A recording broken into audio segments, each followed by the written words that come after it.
So in terms of, the leadership lessons and creative vision, which is one of the unique things about games that makes it a fun industry to work in, really, and this carries over, but the product is only as good as the people that build it.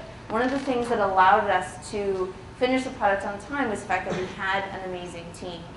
And we had a few cases of team members that weren't working out, and it's really important when you're responsible for shepherding that vision that you identify those issues and either change team members or change the structure of your team. One of the things that people always joke about when they come to visit us at EA is that you'll go to our offices and see that every producer and most of the team members all have a Game Boy and all the different consoles in their office. In order to make a good product, you have to play the product every day. That means that you need to play the game every day, which may sound like not very much work. And sometimes, I'll tell you, it is really fun. But occasionally when you're playing a level that has 5 or 6 bugs in it, you have a different perspective on the game. But suffice it to say, you need to get to know the game really well in order to be able to evaluate, is the game coming together? And this gets back to what Arcadia was saying earlier, is that intangible quality, is the gameplay fun? Is this a game that I would want to play for 10 hours, for 15 hours, for 40 hours? And that's a sense that you really have to develop over time. And what's amazing is working with people who've been doing this for 10 or 15 years and seeing how they can hone in right away on what makes the gameplay fun. One of the other things that I would say was a learning for me on this particular product is that up until alpha, you need to push like hell to get everything in you can in the game. And then as soon as you hit that date, you have to close. And that means you have to take all the bugs and the features and stop adding and then polish to get the game to market.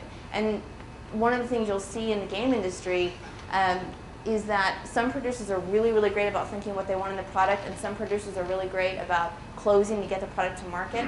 But the secret is really to be able to shift at certain points in the project. And this, of course, is another place that it carries over to almost all software development. You have to know when to stop adding. And it's tempting with a subjective product, when you want to make it fun, to keep adding until there's no doubt that this product is going to be a bestseller.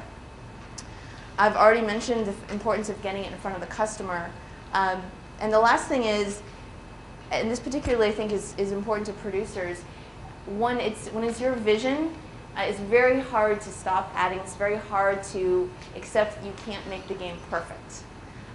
So you have to accept that it's going to have to get out into the marketplace. It's not going to be perfect. It's going to be released. So those are a couple of things that were challenges and learnings from getting the Game Boy to market. So I hope that some of you will pick it up and send me some feedback on what you think about it. So I'd like to hand it over to Arcadia and let her talk about Lord of the Rings. Why don't we just run that trailer, the DVD, that DVD guys. I think there's a menu. We can choose any one of them. Why don't we say one?